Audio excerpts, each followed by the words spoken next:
Hello everybody, nice to be back today. As you know, last week I have posted my first video ever.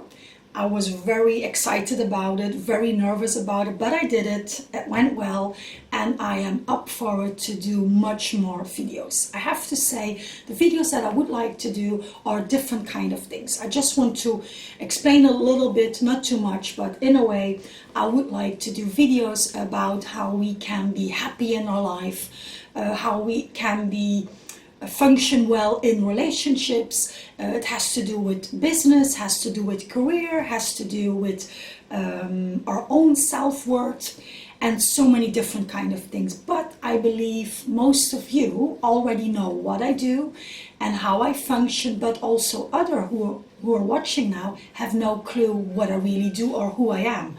So I am Ingrid. I am from Guidance for You. And I was thinking today, trying to think, what do I want to talk about? And first I wanted to say like, okay, I'm a clairvoyant. What does a clairvoyance mean? I'm psychic, I'm a medium, I'm a life coach, all those kind of things. But I thought, I'm not going to do that. You know what? I'm going to tell a story. And this, of course, is a real story, what really happened. And I'm going way back some years ago when I started to do the work that I do, and I'm happy that they allow me to do the work that I love to do, and that is helping others of being aware of their own life, guide them and advise them. Keep in mind, we all do make our decisions ourselves. It is not me who is telling you which decision you need to make. It's giving you advice and guidance in which kind of direction you're going and how to deal with certain kind of situations.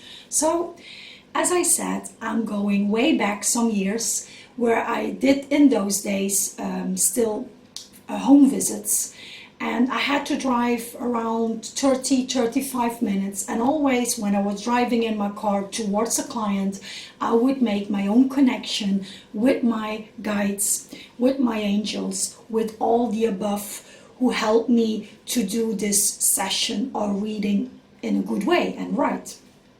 So driving my car, talking, making that connection, and I was coming closer by to the home where I was going to do my session. I parked my car and I ended up my conversation with them up there, and I was getting out of the car, and I've noticed straight away a white, beautiful dog, medium size, next to me, trying to get my attention. Keep in mind, this dog wasn't alive anymore. This dog was passed away and was a spirit. But anyway, I could see it, and it was trying to make contact with me. So, seeing it, being nervous, because this was the beginning of my career, where I was always a bit nervous because I hoped that I could give every client the right information, and that at the end of our session that the clients were excited what I could give them. So the client was already standing at her door and waving at me and saying, "Hello Ingrid, come on in," where still the dog was trying to get all my attention. So I went towards the door, and we introduced ourselves, and she said, "Please come on in." And we were going to a corner in our house, what I would call the sitting area. And we were sitting there making ourselves comfortable and having a cup of coffee. As you all know, I love coffee. This is something what I always need every day.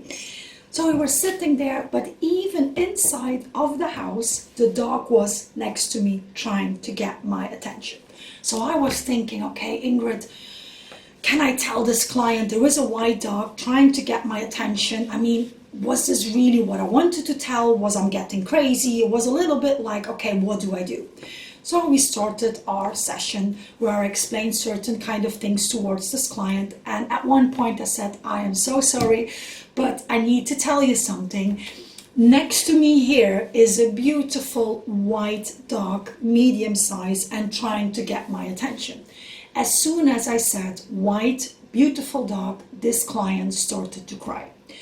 And she started to cry, and she said, "Oh, this was why I did wanted to make contact with you, Ingrid. I wanted to know how my dog Bob," that was Bob, "how he was doing." So that was my main question. That was my main aware of. I wanted to know how he was doing because he passed away a couple of months ago and I really, really miss him. So I said, okay, and I told her what happened when I parked outside her home and that I saw the dog and that it was trying to get my attention. Told her, and even still the dog was there, and I said to her, he's jumping around. And I can tell you, I remember the last days of his life on earth were painful.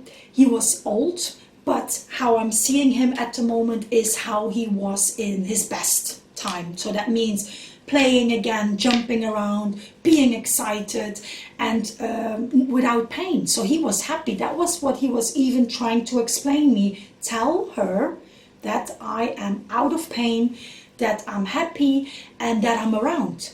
And then I noticed, I said, you have 3 other dogs. And she said, yes, I do. I said, there are 2 small dogs and 1 bigger dog. And she said, yeah, that's true. I said, okay, one of the 2 small dogs always barks at certain times during the day at certain places. And she said, yes, he does. And it annoys me, she said. I said, yeah, I can imagine when a dog is barking without really, why is it barking? Because nothing was really there.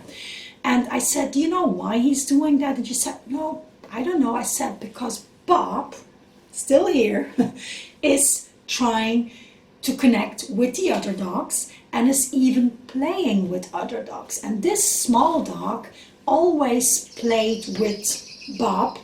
And I have to say, the look on her face to see the smile, the happiness of knowing that her dog Bob is doing fine, being around, wants to be around, made her so happy. And that was her main question.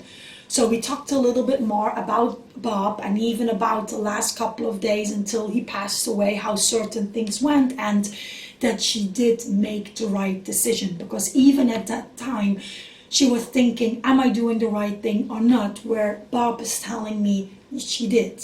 So it made her feel at peace, making herself being aware that, okay, it had to happen. He was at an old age and the time was there to let him go. But as I said, keep in mind, he's still around.